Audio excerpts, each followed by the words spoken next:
What simple tool can we use to turn simple grayscale sketches into color sketches? Let's find out in this webinar. So first of all, let's talk a little bit about the Grayscale Sketch. So to establish the idea quickly, artists often use grayscale sketches. Subject, composition, as well as lighting can give a good insight into how the final artwork might look like. So instead of tackling everything all at once, we're going to simplify the creative process and kind of bracket out colors right at the beginning and only work with grayscale sketches.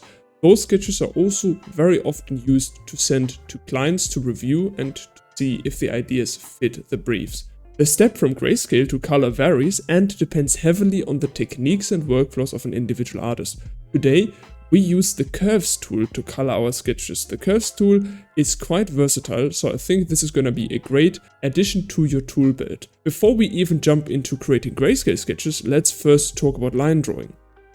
Establishing composition, design, perspective, and form lines is a very common approach. Instead of addressing every visual challenge at once, we target them one by one.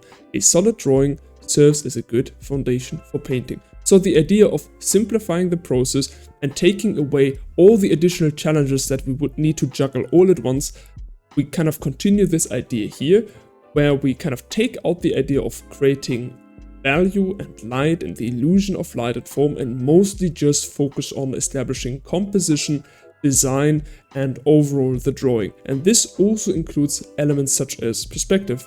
I've had plenty of situations where I did not focus enough on creating a solid foundation lines beforehand in my painting process, and then later on had to go back and fix it. And it was always a very laborious process because I was halfway through the rendering process until I realized the perspective was completely off. The more elements are established correctly here, the less we have to fix the artworks in later stages. So it's all about kind of taking control of the overall process that we're using to create cool artworks. Now, let's talk about working in grayscale. Working in grayscale means making rough approximations of how bright a shape would need to be to represent a specific color and lighting. Because we don't have the perfect references at hand, we don't have images that we can paint directly from, and we are mostly and very often create scenes from imagination or partly from imagination. We are not 100% certain how light or dark certain shapes need to be. We can make educated guesses, but our goal is not to create 100% perfect values that we can later color once we jump into the coloring stages. Instead, what we do is we create a rough approximation that kind of gives us a good impression of how the artwork is going to look like later on. The goal is to create a reasonable impression of the scene. Often, values will be amended once color is. So don't worry if your values are not spot on right in the beginning, because mostly this is done painting digitally. You can amend it later as well. But even if you work traditionally, creating studies and creating sketches beforehand, before you actually attempt to paint on the final artwork, can save you a lot of trouble because you can pretty much iron out all the kinks that your artwork still has. One of the most important things to consider when coloring, as well as creating the illusion of light, is actually value. I always go back to this because a good and decent value structure is the foundation of any artwork that deals with light, that deals with color. Essentially, values create structure when grouped together. So this means, for instance, light versus shadow, darker versus lighter materials, etc.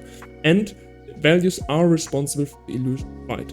Disrupt this structure and the illusion is broken. This is obviously super simplified breakdown of why values are important, but you can see it here in those two examples. Here on the left, you can see that the sphere has a lot of value variation within those value group, where it's not really clear where does the shadow start, where does it end, what's in light, what's in shadow, and you can see it here even in those swatches that the jump of values is quite significant, and this doesn't really help create clear value groups. While here on the other hand, we have a sphere that is a little bit simpler because mostly here in the halftones I've been aiming to keep value variation fairly small, so the value difference between, let's say, the halftones here in light and tones here in shadow is larger, and I can clearly see them as different groups, and if I squint my eyes they kind of start. unify together into shadow. Essentially, one thing that I always try to think about when dealing with values is that value groups fall apart when the value variation within the group is greater than between the groups. You're always going to have some value variation within a group, and that's completely normal. You're going to have gradients, you're going to have texture, you're going to have generally just specific materials that have value variation happening. But let's say if you have across one material crazy amounts of value variation to the point that the value jumps within this material, let's say on the light side, are a similar value jumps between the values in the light side and the shadow groups, then all of a sudden the value groups start to fall apart. And this is something that we aim to avoid, because once those value groups fall apart, it's going to be very difficult to create the sense of light versus shadow, as well as making sure that colors actually look decent in value structures where those groups are not established properly is obviously also very, very difficult. Now, another thing to keep in mind that kind of ties very nicely into what we just talked about is light and shadow. And this comes back to thinking about how can we simplify the overall process for us so the painting process becomes easier. So essentially, 2 values for each material are often enough to create simple and believable light and shadow. Only 2, especially at the beginning. Later on we can always add subtleties. Reflected light, occlusion shadows, etc. can be added to this simple structure later. But first, if we focus on just having 2, creating a more graphic look, it's going to be a lot easier to A, see if the structure is properly established, and B, we're not going to kind of get bogged down by trying to work with such a value variety within groups just yet. We're going to focus on the light and shadow sides, and this is going to keep it simple, and we can focus on the graphic read of the artwork. Here I've got 3 different examples that kind of showcase this really nicely. On one hand, we have here this beautiful illustration by Bernie Fuchs, where you can see that on the skin of the woman here, essentially we have 2 values, the one here in the light and one in the shadow. Same is true with the brow, where you have 1 value for the shadow and 1 value for the light. And sure, you do see some value variation within the shadow here, let's say, shadow group. However, those value variations are due to, let's say, reflected light, having a core shadow and occlusion shadow. But in the end, the main structure that the artist aims to establish is the 2 value groups, essentially the light and shadow. And if those are established, we can then go further and add those subtle. In this painting by Maxwell Parrish, we have something similar. However, I would like you to look at the rocks down here, where this binary situation between light and shadow is quite clear and quite stark. The artist really pushes this graphic read, and it looks very believable and it looks very realistic, even though essentially there are only 2 values with subtle value variation. However, if you look close, those value variations are so minimal compared to the fairly large brightness jumps between light and shadow, and this makes it very easy to read even here in the background at all. There isn't really crazy blending going on, it's all pretty much either light or shadow.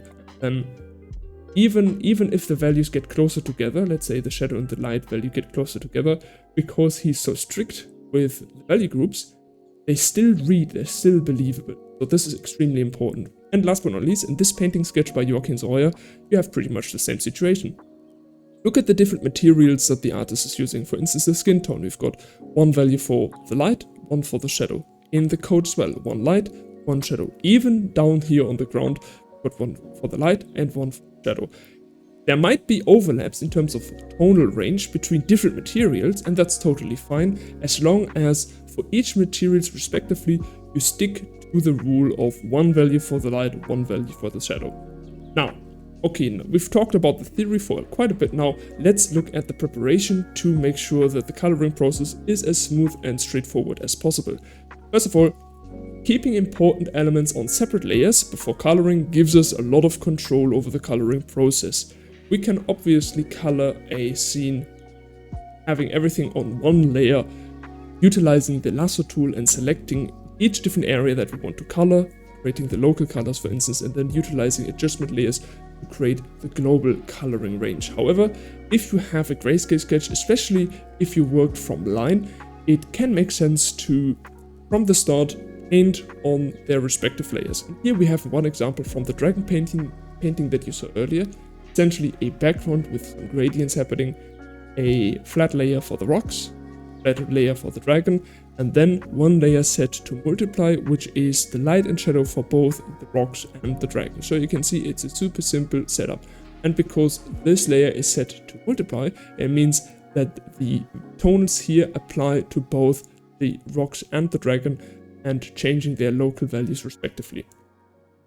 A sketch painted on one layer can be cut up to have background, subject and important features separated as well. So let's say you're someone who prefers to paint on one layer utilizing, let's say, the round brush. You can still afterwards, once you've chosen your favorite sketch, start to cut it up and paint over the, let's say, areas that have been blocked and overlaid before. You can see here, it's a very simple sketch of one of my paintings that I later turned into a full-fledged illustration. Simple background, a tree, a snake, character, and some shapes for the wood foreground. And this is already enough for me to then utilize, for instance, tools such as curves and other adjustment layers, color them and put them into the next step, which is a color rough. Now, let's talk about the curves. How does it actually work? Overall brightness can be amended and controlled in the RGB channels. You can see here, we're going to look at the demo later on, so you're going to see this in action quite clearly. But so you have an overall an overview here. You can see that this graph essentially deals with the brightness, where we can change the brightness of the values that are either all the layers below this adjustment layer or the one that is clipped below. See, we can lower the brightness here on top, and the lighter values are going to be compressed. Then we do have each color channel, with red, green and blue, which adds or removes the color by changing the respective curve. So you can see up here in the channels drop-down menu, you can switch from the RGB to the specific red, green or once again, we're going to look at this closer in the demo later. And just so you know, or that you're aware of how the coloring process works, essentially it works via the additive color system. So essentially, the coloring process follows the additive color system. This means equal amounts of red, green and blue light combine to white light. So it's not like in, let's say, physical colors that we mix together and in the end we've got like a mix of kind of brown, darkish tones. Instead, what we do is when colored lights start to mix together, they eventually are going to end up as like a white or a grayish color. To make the coloring process even easier, we can use the curves tool as a clipping mask. Use the curves adjustment layer as a clipping mask to color specific elements. This way, we can quickly change the color of any element in the scene. So this means that if we have a layer with a specific flat gray tone, for instance in this case our dragon, we can clip a curves layer directly to it and change only the colors of the dragon or the rocks or the background. This way we can utilize the curves and non-destructively change the colors. In this case you can see I've given as an example one flat value turned into more of an orange-brown tone and one more into a blue-teal tone. And this is possible because A, the curves tool allows for a non-destructive coloring approach where we can always change the colors if we want to, and B, because it's clipped directly to the dragon layer, we make sure that none of the background is colored with the same color as well. Woodblock printing reminds me of this type of coloring approach, because there are certain similarities between the two. On the one hand, we have definite shapes that determine what shape is going to be colored in what color, and then B, we have the specific colors that we use. So for instance, the grayscale layers are the specific shapes that we use, and the curves tool is gonna be the ink that we put on top of it in order to turn a black and white painting into a colored painting. And here I have three very beautiful examples of different woodblock prints.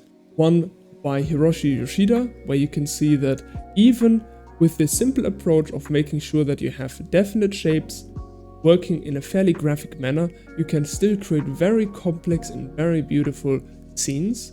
Same is true for this print by Oskar Dröge, where the illusion of, let's say, different materials is quite remarkable. So even though there's essentially just a couple of different layers of flat tones, you can still create a beautiful effect. Fair enough, you can see that there are specific gradients within those definite shapes. You can see it specifically here in the foam, where in the foam shadow closer to us, it's going to be quite a lot lighter than the foam shadows further away from us. But this same effect can be created utilizing clipping masks as well as soft gradients, maybe utilizing the soft round brush in the digital format as well. Last but not least, also got a beautiful example by Kafase Hasui just to illustrate how even simple graphic scenes can create a quite remarkable effect. In case you want to learn more about value, I can recommend a couple of courses for you. So first of all, we've got the Light and Value course. This one goes into depth into the workings of value and how we can use it to create the illusion of light.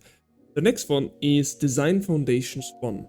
This one covers the principles that artists can use to enhance their works both from value and color.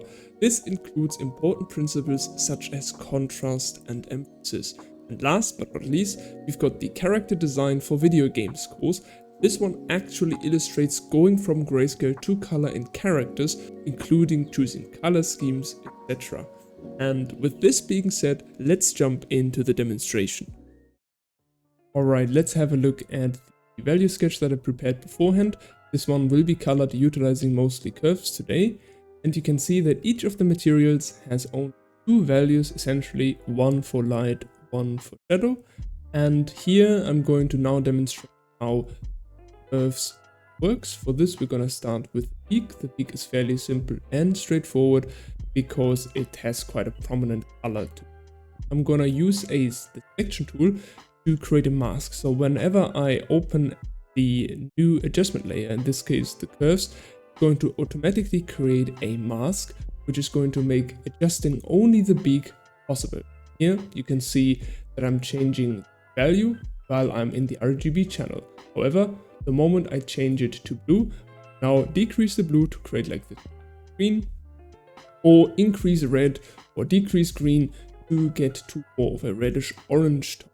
So depending on what color you're looking for, you can either decrease two of the other color channels in order to get the effect of, let's say, the third, or you can increase the third, keep the two others pretty much the same. It's a simple and fairly straightforward process, and depending on where on the graph you change the curve, you're going to either color the darker values or you're going to color the lighter values, as well as either increase or decrease the brightness of the lighter or the darker values. If you were to change the curves and inverse it completely, you would pretty much inverse the tones of the selected layer. But with this said, the coloring process for the beak is pretty much done. But before we move on to the background, let's do the shadow shapes inside of the beak, just to show you that we don't even need to necessarily have a grayscale layer. We can directly go in there and create the shadow just utilizing the selection tool as well as the curves tool. You can see that essentially all we need is a definite shape, in this case created the lasso tool, and B, a way to change both value as well as color. And in our case, we're going to do this by using the curves tool. With this simple process established, I'm now going to go through all the different layers that I've established in my scene in order to give it a first rough color pass.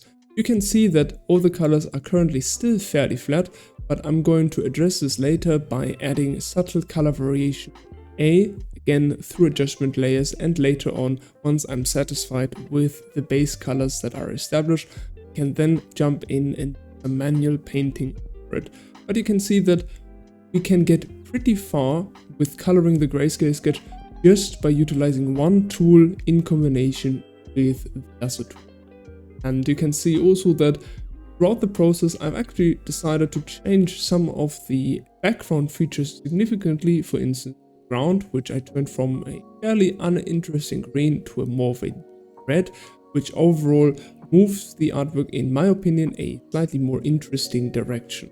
Now that I'm more confident with the direction this painting is going into, I can now also address the color variation, because so far most colors have been fairly flat due to our use of the curves tool. Now we can also start to add some more color variation, and I'm going to mostly do this by painting it manually in. When I'm painting in color variations, especially in the shadows, I'm mostly looking for reflective light. This can be both reflective light from the sky as well as reflective light from any of the surfaces in and around the scene that we see. For instance, even the wing of the bird is going to cast some bounce light onto its neck, and I'm going to try to recreate this effect in order to make it more visually interesting, adding some volume to the form, as well as adding some warmer tones in this area, as well as cooler tones wherever the form is facing more towards the sky. With both light and color established in the scene, I'm actually fairly happy with this color rough. There are obviously quite a lot of elements that would need to be changed and improved, including perspective, form and design, but these challenges go beyond the scope of our webinar here, so I'm going to pause the painting here and leave you with this color sketch of a heron to be finished another time. Thanks for watching. Like, subscribe and hit the bell for notifications. Links to resources, courses and the Discord community are in the description. Take care.